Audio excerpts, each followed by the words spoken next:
जय माता दी। आइए जानते हैं साल 2026 में चैत्र नवरात्रि के कलश स्थापना के शुभ मुहूर्त और कलश स्थापना की विधि के बारे में। इस बार चैत्र शुक्ल प्रतिपदा तिथि 19 मार्च दिन गुरुवार को सुबह 6:54 से शुरू होगी।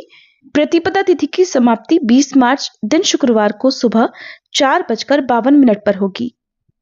हिंदी पंचांग के अनुसार चैत्र नवरात्रि का पहला दिन रहेगा 19 मार्च गुरुवार को और इसी दिन कलश स्थापना के साथ साथ मां शैलपुत्री की पूजा होगी।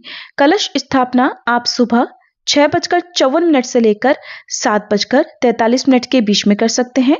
यदि इस समय स्थापना ना कर पाए तो फिर अभिजीत मुहूर्त में भी स्थापना की जा सकती है, जो कि दोपहर 12:10 से 12:58 तक रहेगा।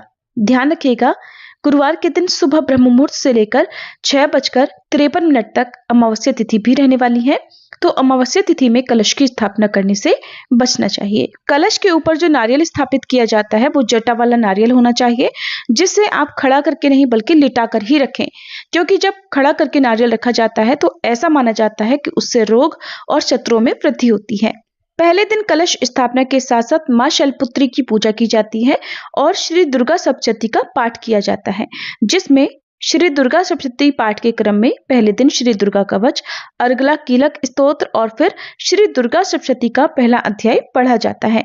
इस बार चैत्र नवरात्रि का पहला दिन 19 मार्च दिन गुरुवार को रहेगा, जिस दिन मां शैलपुत्री की पूजा होगी। दूसरा दिन रहेगा 20 मार्च शुक्रवार को, मां ब्रह्मचारिणी की इस दिन पूजा होगी। तीसरा दिन रहेगा 21 मार्च शनिवार को, इस दिन मां चंद्रघंटा की पूजा होगी।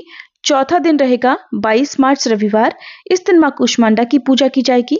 पांचवा दिन रहेगा 23 मार्च सोमवार को, इस दिन स्कंद माता की पूजा होगी। छठा दिन रहेगा 24 मार्च मंगलवार को, मां कात्यायनी की इस दिन पूजा की जाएगी। सातवां दिन रहेगा 25 मार्च बुधवार को और मां कालरात्रि की पूजा इस दिन होगी। इस बार अष्टमी और नवमी तिथि को लेकर थोड़ा संशय बना हुआ है। अष्टमी तिथि 26 मार्च गुरुवार को रहेगी, इस दिन मां महागौरी की पूजा होगी। 27 मार्च शुक्रवार को मां सिद्धिदात्री की पूजा होगी और इस दिन दशमी तिथि भी लग रही है। ऐसे में कुछ लोग अष्टमी और नवमी 26 मार्च गुरुवार को ही मनाने की बात भी कर रहे हैं।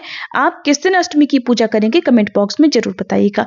कलश स्थापना हमेशा शुभ मुहूर्त में ही करनी चाहिए, तभी कलश स्थापना का पूर्ण फल प्राप्त